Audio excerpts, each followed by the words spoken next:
Welcome to the MD podcast with me, Martin Hartley. I'm the Managing Director of Imagine.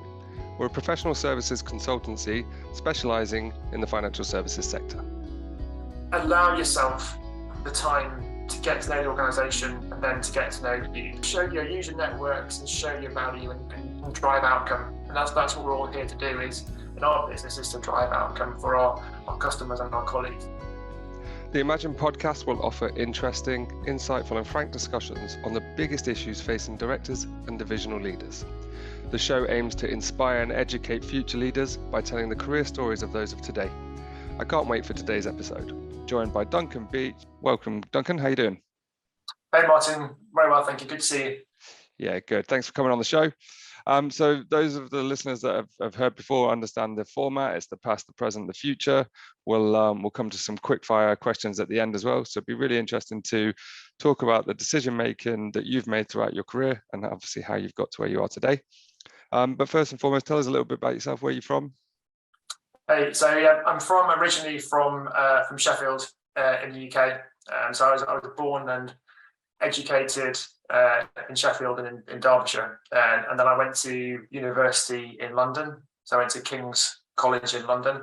Nice. And then started my career in essentially transformation and change, both in a consultancy setup and also in-house. Great. So a true Yorkshireman then. Yeah.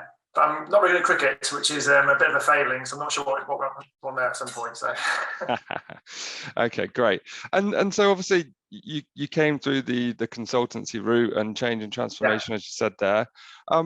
What dictated those decisions to get into the sector, into the industry? Were any of your family in finance or change and transformation technology previously? No, not at all, really. I mean, my father ran a small sign manufacturing business in Sheffield. And this was a third generation business. So this is kind of going back to sign writing and, high street. So nothing like banking and finance. But I suppose through that was, I guess, the drive to get into the commercial enterprise. So I was always going to go into business in some way, shape or form. I guess it was in my DNA, as it were.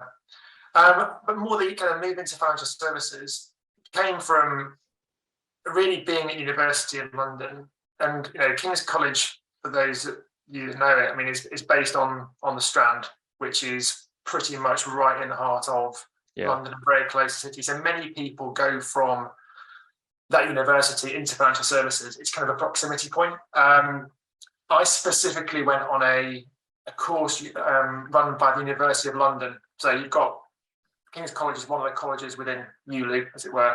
So you've got UCL, you've got LSE. And every year, they used to, back in the day, not sure it's still the same case, they ran a week-long course called Careers in the City. And it said on a tin, really. So it was a week of going around. You went to law firms, you went to accountancies, you went to insurance companies, you went to banks, and just to see a snippet of what those careers look like. And I think that really was what sort of whet my appetite for getting into that sector. So after that, my degree was in geography. So again, there's no, I could try and get a tenuous link into financial services, but I've struggled. I mean, you can talk about statistical analysis, you can talk about that kind of stuff, but it wasn't an obvious choice. And I went from my sort of degree into whatever went into that point in time. This was 1999, and it was dotcom. Yeah. It was the bubble just before it burst. This was dotcom, and I went into a career with a sort of small niche IT consultancy, which is based in the city, which focused on financial services. Right. So I spent the formative part of my life working in IT and financial services. So that was my route originally into IT and finance. Nice. Okay, cool. Thanks for sharing that. So I suppose some really good insight there is actually that week in industry, essentially, that you got to experience the different sectors. And I suppose that, the listeners that are thinking about getting into finance or getting into the consultancy world could really take that upon themselves. I know it's a little bit different now. It's a lot more competitive. A lot more people are doing months, if not years, in industry prior to obviously applying for their real jobs. But yeah, it's a key learn. Cool. Okay. So then you take a job with, like say, a bespoke consultancy. What was the thought process there? Why them? Why not straight into a grad scheme at a bank? Yeah, no, I was thinking through this as you sort of said it, and and I've got to be completely honest with you and with the listeners. I don't think I, at the age of 21, had any particular grand plan for my career. I had some ideas about what I wanted to do, but I had no grand plan. And I would argue and I would challenge people who think they do have at that age, but maybe I'm wrong. But what I'd say is that mine has been more of an evolution.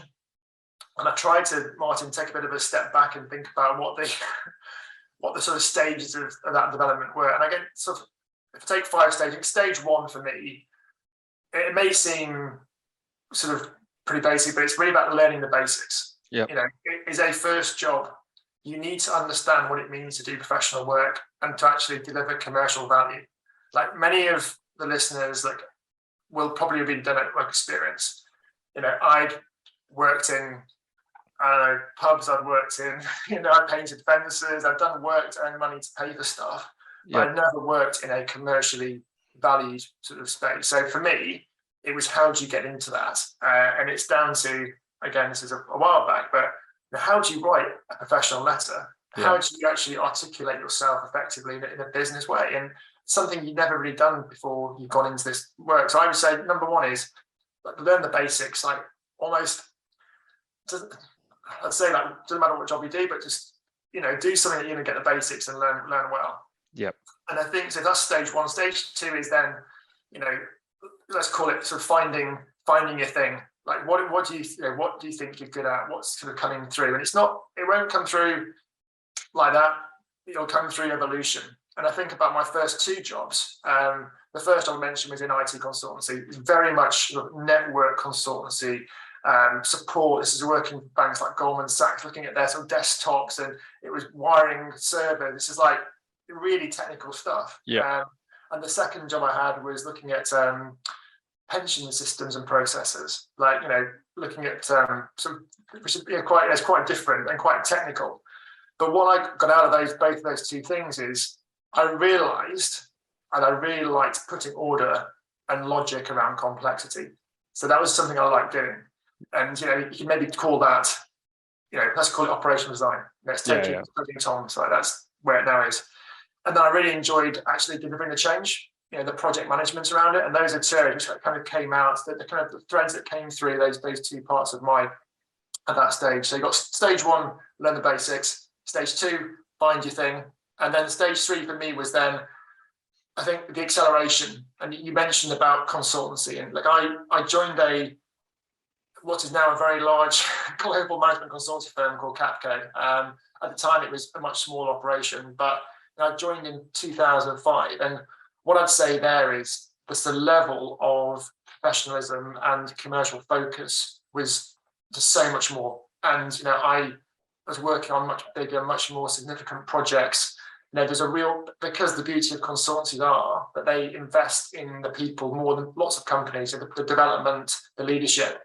And, the international scope and focus meant that my career, I felt sort of did that and really kind of shot up, which was great for me. And I was, younger. It was an ability to travel and to do lots of stuff. And I look back at that and I think that was a real sort of accelerator, that stage 3 acceleration for my career, which many of your viewers will also be aware of. And then you take that and then I call it stage 4, which is then putting it all into practice. You're taking the experience, you're taking the learnings, then right, okay, I've got something I can work with. And this is when I started to actually move into, you talked about going from consultancy into a bank. And the big pivot for me was I was working on a really big integration of 2 banks, 2 German banks, 3-year project, brilliant, highlight of my career. Is this at Capco still? This was at Capco, yeah, exactly. And I was doing integration of two banks post 2008, and the market was interesting then. So, and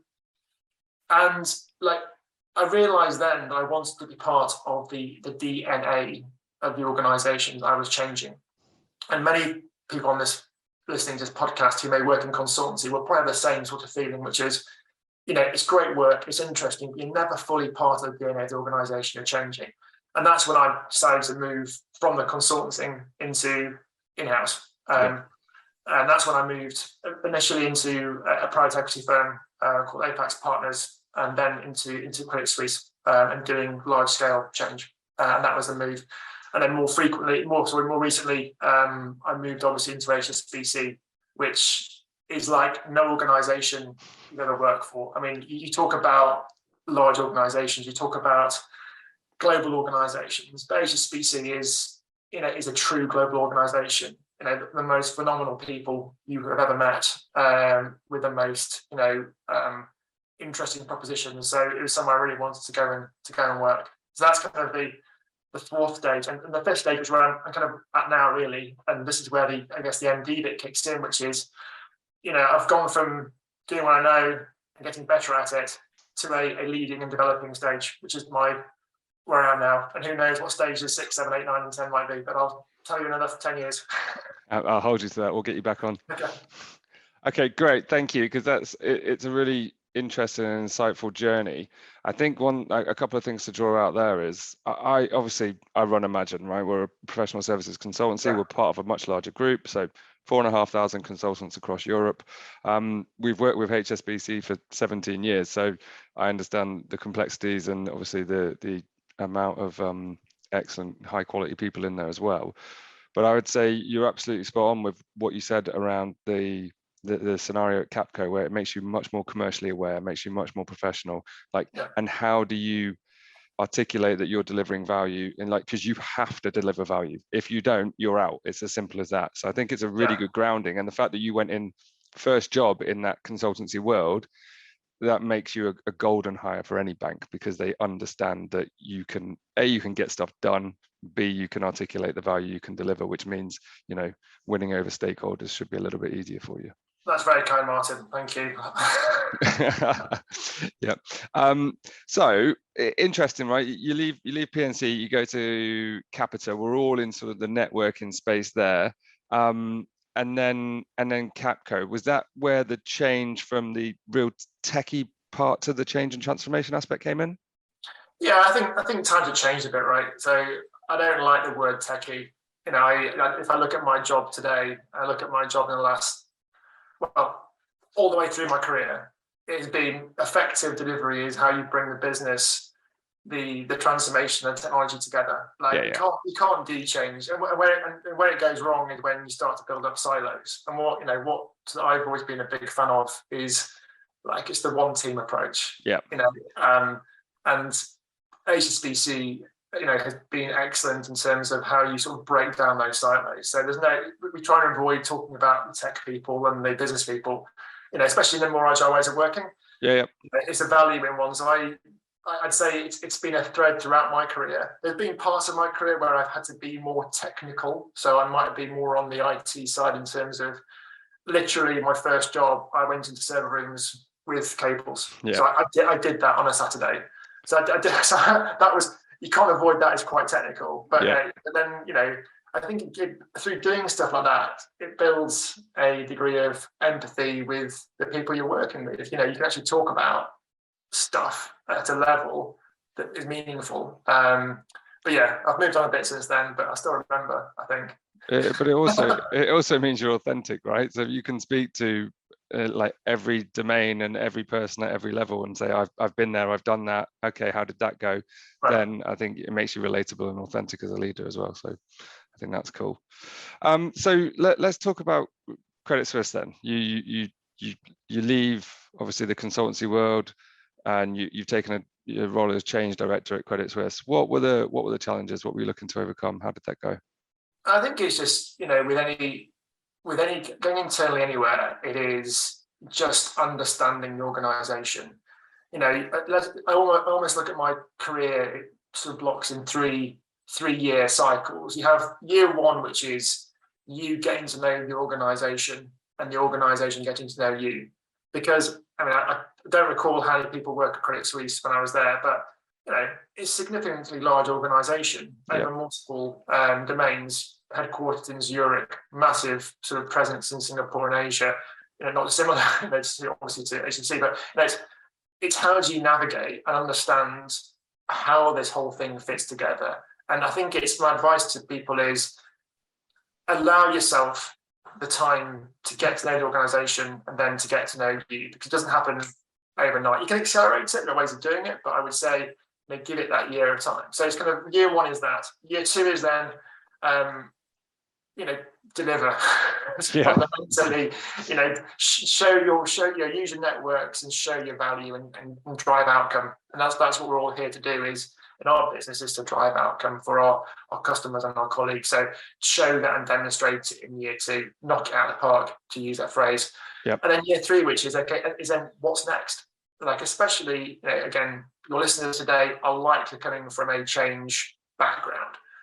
The people that have worked with me in the past have been a bit surprised when I've said, I almost don't want you to work with me for too long.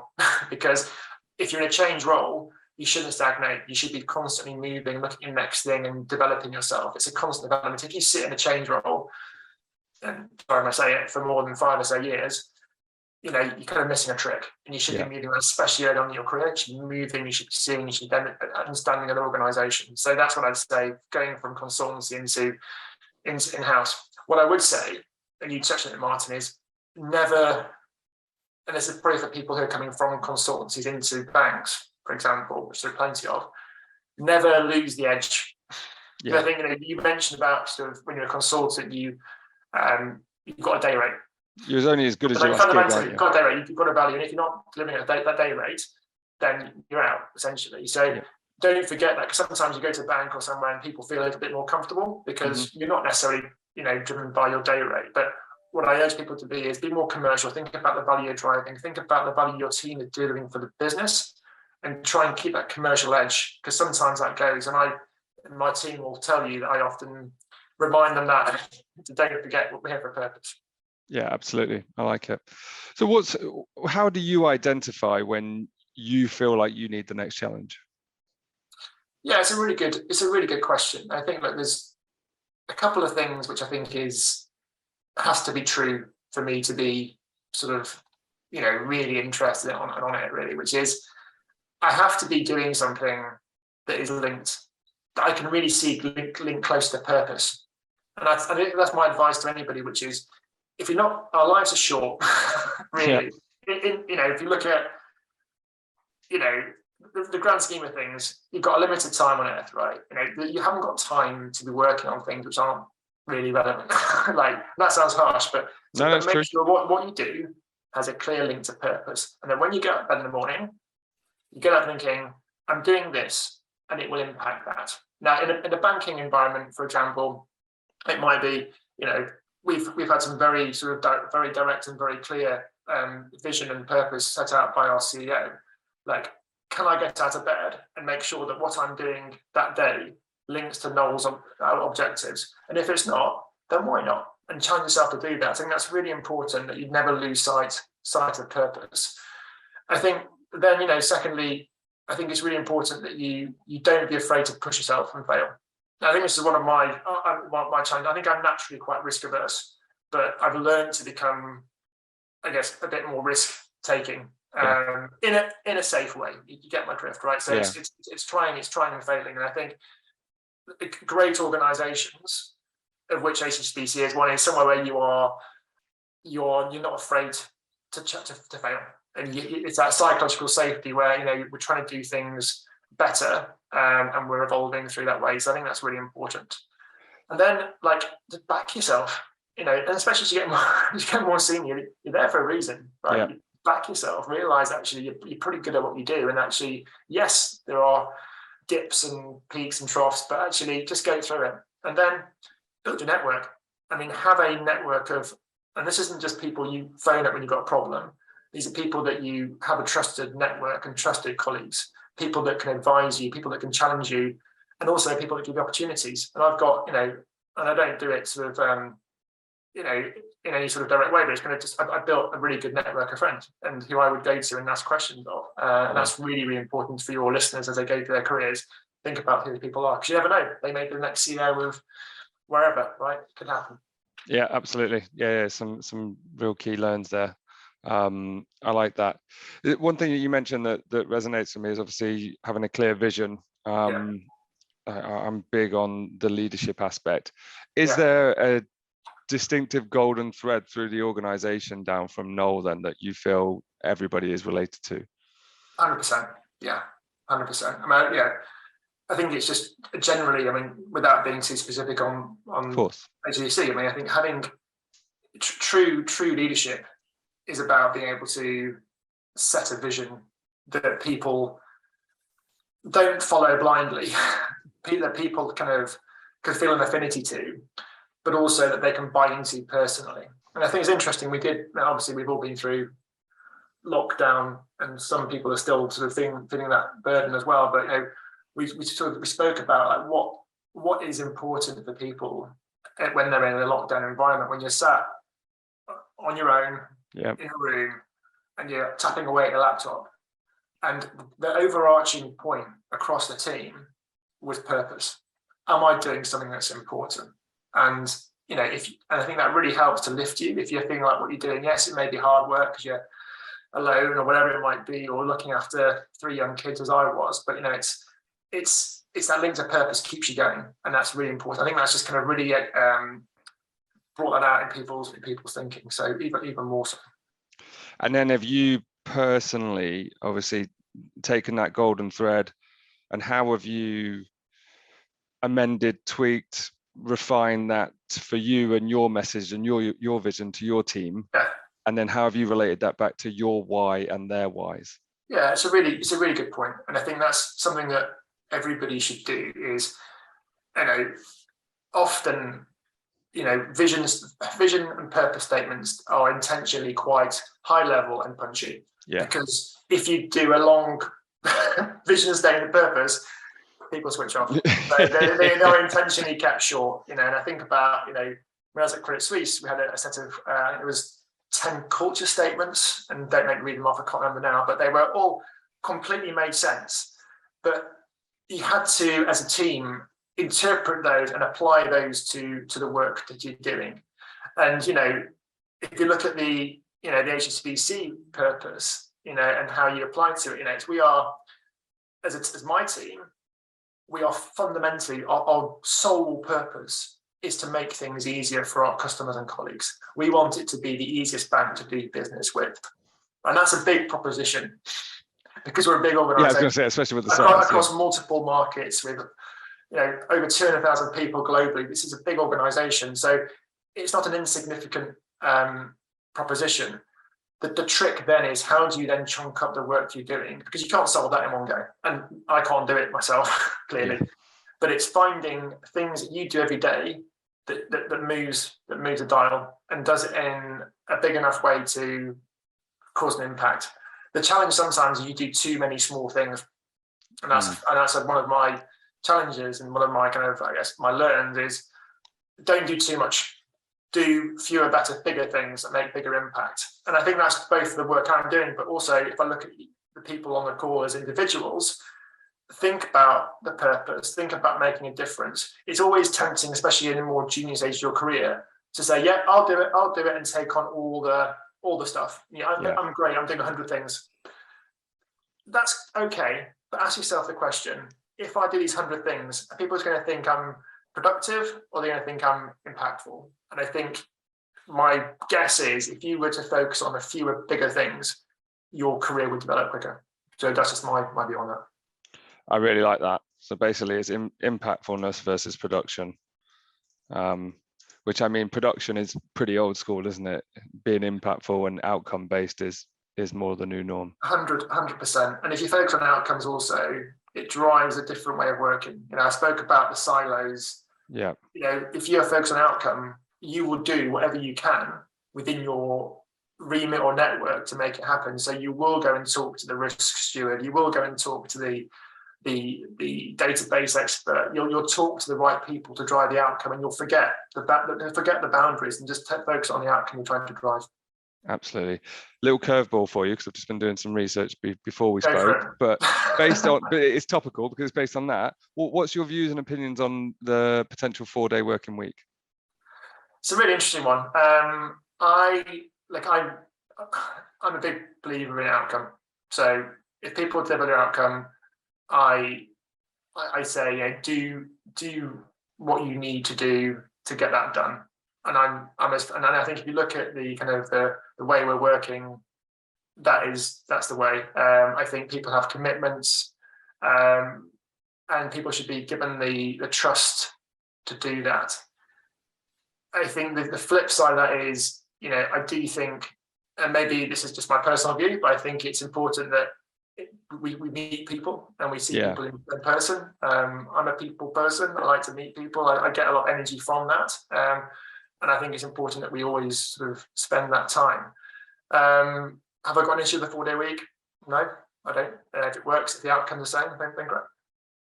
Yeah, nice. It's interesting. So they're saying that it was Henry Ford that essentially lowered the working week from 6 days to 5 days. So morale was up, production was up, and he's not exactly the kind of guy that was giving out free lunches. So, but what I would say again is back to what I said before is, don't be afraid to test and learn. Like we've gone through different times. We have to, if we just always stick the same way, which is it's a 5-day week, it's 9 to 5, whatever it might be, then how are you ever going to change? So why didn't you say, let's try a 4-day week? Okay, it doesn't work. Right, let's revert back to 5. Yeah, or whatever. Exactly. I know it's not as easy as that, but I think we shouldn't be afraid to experiment with it. And the organisations that do experiment with these things, I think, are going to be ones which kind of will succeed. Yeah, and that's the thing it's having the courage as a leader to be able to accept that things might not go perfect all the time, and you might have to backtrack and change, and and as long as you can do that and you're humble with it, I think, and it's rolled out and then re-rolled out in the right way for explaining the right reasons, I think you're okay, aren't you? Yeah. Cool. Okay, so looking at your role now, right? Global Head of Process Engineering. What does that mean to you? What does that mean for the listeners, and what do you love about it? Okay, so I think I mentioned before what it means to organisation. So again, I think I'm talking to a population of probably financial services people, operations people, consultants. So I'll go at that level. So in terms of every bank has an operating model and is comprised of people, process, technology, and data. So those are the magic four, as it's consulting 101 back again, right? So if we look at the processes that we have, as sort of processes have evolved over time, HSBC, the 150-year organization, right? It's big. It's these processes are sometimes evolved, and I think it's always important to look at the process that we do. And first question you ask yourself is, do I need this process? And in some cases, you look at it and you say, actually, no, we don't need this process. Well, why are we doing it? And we might have done it for a very good reason 50 years ago or 10 years ago, but now it's actually redundant. So the first thing you do is look and say, can I eliminate this process? But then what you've got left is actually, can I optimize this process? Are there ways, and we use, and I've been pushing out Lean Six Sigma, which again, some of your listeners will be aware of, even maybe qualified in, but it's a way of thinking through a problem and applying an approach to simplify a process, and it's industry recognized, it works, and it's so to apply that kind of optimization. And then so that's eliminate, optimize. And the third component is then how do we automate? So one of my kind of parts of my role is also automation. So I have a team of robotics and process automation team. So they do it's RPA, but it's also more than that in terms of some of the kind of more AI type activities. So it's how do you create those opportunities to automate a manual process, in the short term as a kind of a tactical sort of strategical kind of approach to make sure that it either sets the road for the strategic solutions, and it provides that immediate relief for customers. And I think that's where I see. So that's the kind of 3 steps. It's eliminate, optimize, automate. But then what does that actually mean? So my boss often says that she says about our team. What does our team do? In a nutshell, is we relieve pain for our customers and colleagues. So it's immediate pain relief. It's the ibuprofen, and then we are then a stepping stone for the future. So we put in place the automation solution, which means that or a process improvement which means when the strategic STP solution comes down the lane, the customers are much more used to using a digital interface or interfacing on that process. So those are kind of in a nutshell what we do. Yeah, and it's great because you obviously get to see that impact immediately. It's great, but you see the impact immediately, and also, and what I'm trying to push the team more to do is like get the verbatim, either from our frontline colleagues. How has what we've done improved your day? How has that enabled you to spend more time with our customers, which is the fundamental part? And even better if, what is the verbatim from our customers? How has what we've done made their lives easier? And that's for me, that's the kind of the golden objective, which is how do you get that customer feedback? And it's sometimes hard in an organization like ours, but it's really important to get. Yeah, and it will certainly help with that internal fulfillment and going back to that purpose that you mentioned earlier as well. So, so it's really feedback's crucial at all levels, isn't it? Yes. You mentioned in that phase of the conversation about working at home, working on your own in a full world, but needing that purpose. How was the challenge of managing large teams and large budgets and complex operations during COVID? Oh, it was a nightmare. Yeah. I know. I almost don't want to talk about it anymore. I start getting twitches. Like it was bad. Like I think for anybody who says it wasn't, let's well done. You've done a great job. Yeah. Well done. You're a liar. Yeah, you're a liar. I don't know. Let's flip the question then. Let's say, okay, what did we take from that area? We won't cause you too much. I'll answer your question, Martin. It's fine. I'll answer your question. So as I mentioned, 3 young kids who are now 10, 8, and 4. So then it was 8, 6, 2. Yeah. So that was my reality. That's a challenge in itself, right? I've got a 5 and a 2-year-old, so I feel your pain, but an extra one. Wolf. Yeah, and that's it. And I think people focus a lot on the people with kids, but I'm just talking to my team. Not everybody has that situation. That people have very different situations. They may be living in a flat by themselves, maybe looking after elderly parents, whatever. And in many cases, I won't go into detail, but it was, everybody had their own reality they had to deal with. And I think the overarching point is to communicate and talk about it. And I think as a leader is to show vulnerability. I think the mistake I might have made from the outset, and I'm happy to talk to you about it, and I'm sure I'm not the only one, which was I tried to show strong leadership. And it was, I'm fine.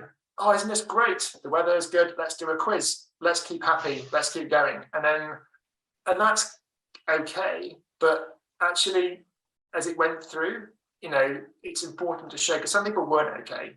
And even I wasn't great. I was 3 kids homeschooling. It was horrible. And it wasn't good for me. It wasn't good for them, really. So it's kind of, I think the minute I think actually one of the team had a chat with me and said, look, Duncan, it's great, all this stuff, but like what we really need you to be is just be a bit more vulnerable. How is it really for you? How are you feeling? And then I took that feedback and I changed the gear. And I went and I started the meeting and I said, look, this is what it's like. This is what I'm going through. I know it's different to you, but this is what I'm going through. And I think it just reset the narrative. And I think that was a lot of people had that learning as they went through it. And we've carried that. We've carried that through the team, actually. And there's this sort of the whole thing on psychological safety is something that we've kept going within the team and really trying to focus on to make sure that everybody feels safe in what they're doing, and through doing that, we'll get the most out of their careers. Yeah, I mean, I love that. It's a really valid learn. I love the fact that you were able to. Do you know what the most important thing for me there is? Obviously, you've created a really good team environment where someone feels comfortable enough to give you some honest feedback. And that shows great leadership in itself. So, hats off to you there. So that's brilliant. I had a wry smile there as well when you talked about the quizzes, because it took me back to some crazy quizzes that we were doing every Friday afternoon. Yeah, giving me a shiver. So yeah, no, that long. Thank goodness those times are behind us. But cool. Appreciate you sharing that with me. Thank you. We'll start to wrap it up now, but this is actually my favorite part of the podcast. So we'll come to some quick fire questions. Okay. So looking at your younger self or the next generation coming through, give us 3 pieces of advice, just quick fire advice. Okay, I'll do it as I'm talking to myself. That's probably easier. So first of all, as I said, don't be afraid to fail and take a risk. I was much too risk averse. Take a risk, do things different. Don't worry about it. Secondly is travel more, live overseas whilst it's easy. I think my other point. And then place at HSBC, it's brilliant. If you're mobile, you know, you can have an amazing career. So travel, live overseas, do that, get different experiences. And third of all is, I don't know, don't take life too seriously. There's so much you mentioned about from the offset about, you know, work experience, and yeah, I look at the grads coming through now, and like I am in awe, awe of what they have on their CVs, and it's brilliant, and these incredible talent. But it puts so much pressure, and I see it now with my kids and the stuff they do in the exams, and the focus is like, wow, there's a lot of pressure. But at the age of 21, some of the CVs are outrageous, aren't they? And amazing, right? But so I'd say, don't take it too seriously. Put it into perspective in a way. You know, we've all one of the things I've seen, obviously, with the James Webb Telescope. You know, and I know it's slightly offbeat, but you look at, you know, what that's uncovering. You know, and in one grain of sand, you can see, you know, galaxies and planets and different stars, and you think, actually, we're a small part of a very big one. So, you know, let's take a bit of a look there. So I think, yeah, don't be afraid to fail, travel more, and don't take life too seriously. I think would be what I tell myself when I was. And it's good. It's absolutely spot on. And you'll be surprised at how many senior people that come on the podcast say don't take life too seriously. And it's a really good message, because I think as people are coming up through the grad schemes and, you know, entering the banking and consultancy world, it's still a bit cloak and dagger. People still don't really know a lot about it, and they are really uptight. So it's nice for them, it's nice for them to hear that they don't have to be. Exactly. Okay, next question. 3 resources that you use for self-development. So books, publications, podcasts, children's homework. I wish I was better at this. Obviously, these podcasts are brilliant. No, I didn't pay him to say that. I'm not. I probably should be better at this, but I'm not. I think number one is seeking feedback. You know, asking feedback from everybody 360 degrees. Don't be afraid to do that. That's how you develop. You get feedback from the people that work for you and the people that you work for and your peers. I think that is how you develop. And do things that you've not done before. So when I took on this role, you know, process engineering and automation, I spent a lot of time with one of my employees, and I got him to explain what robotic process automation was, like down to, because I can go there because of my background. He took me down to how do you configure like a robotic? We use Blue Prism, you know, how do you do that? So it was just really learning about that. And then I had another colleague who was working in our trade finance function who led innovation. I said, right, tell me about, please. And I bought him coffees, et cetera. Tell me about what's the next thing? What's on the horizon? And I think just doing some of that stuff is really interesting. So just use your network and be thirsty for knowledge, I think is what I say. Brilliant. There's some really good insightful feedback there. So thank you very much. Duncan, that's all. So that's a wrap. Thank you very much for coming on the show. It's been an absolute pleasure, and thanks for joining me and your insights and your honest feedback. I'm sure anyone that's listening, if they want to pick your brains, they can reach out to you on LinkedIn. But thank you and good luck. Thanks, Martin. Good to speak to you. Excellent. And to the listeners, thanks for tuning in. I hope you've enjoyed it. And obviously, if you have enjoyed it, please share and pass the pod. But don't tell Crouchy's legal team that I said that. Thanks.